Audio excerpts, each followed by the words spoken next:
The Good Neighbor Energy Fund exists to support community members who are suffering from a temporary financial crisis. Priscilla Ress is the Senior Media Relations Specialist for Eversource, formerly NSTAR. She joins us to tell you how it could benefit you or someone you love. Priscilla, great to have you here.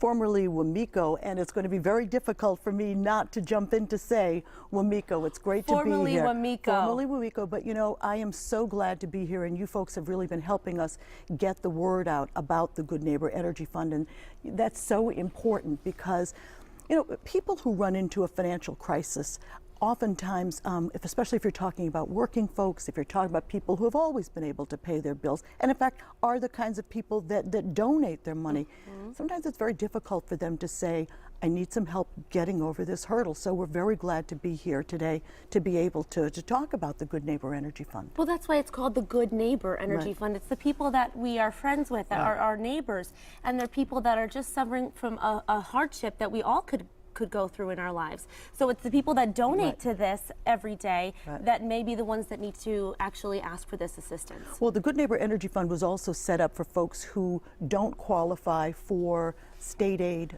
for federal aid.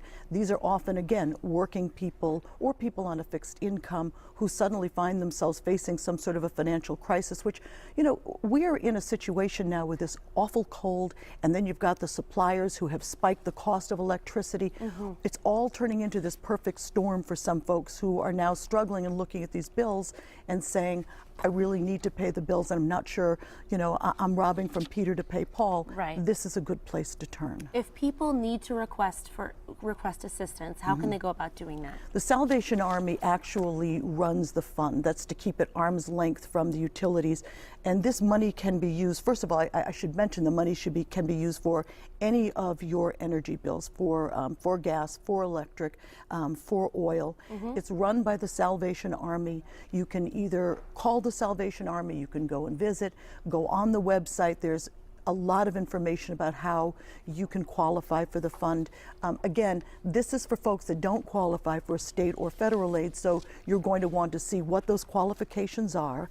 And this is actually fairly simple. It isn't difficult. You can qualify for up to $275, hopefully enough to get you over that hurdle and to give you some relief in what really is turning out to be a very tough winter. And I know it's tough to be a New Englander, and this is just making that choice a little bit tougher. Well, it's difficult. I mean, aside from finances, it's difficult just with, you know, trying to get your car out and things like that. So to have this for help, for assistance at a time when you're going through a difficult hardship, whatever it may be, it's so amazing that it does exist. And it's amazing also when you hear the stories, you know, stories about people who, for instance, there was a couple that said, look, we took in our granddaughter, she was troubled, we took her in, it added to our financial burden, and now we're looking at something like our energy bill that we're having trouble paying because they're on this fixed income.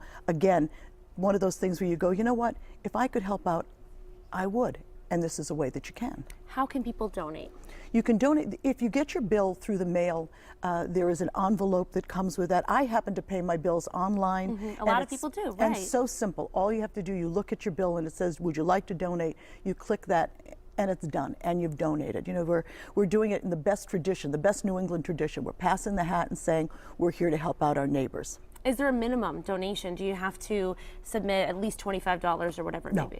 No. Okay, so it's any amount that you have? I think it's $1. You know, I think that, you know, that it's $1, and anything that you go, you know what, I could chip in a little bit more.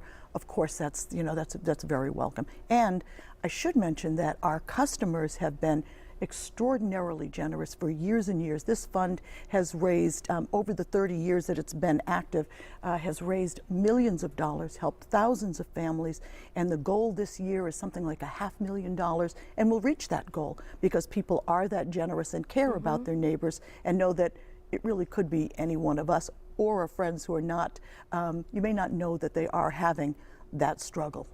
Exactly. And so if you are sitting at home and you are having a little bit of a difficult time, there's help out there. The Good Neighbor Energy Fund. Don't be afraid to reach out and get help. And you know, thank you again, because I know you guys have been there for a while helping us promote this, so we appreciate being able to come out here again, and also hope that people are watching this and going, you know what, it's okay. I'm going to call that number Good. because I need the help. I hope people do. Stay warm, that's right, and take care of those energy bills. Thanks so much, Priscilla. Thank you. And people can visit magoodneighbor.org to learn more.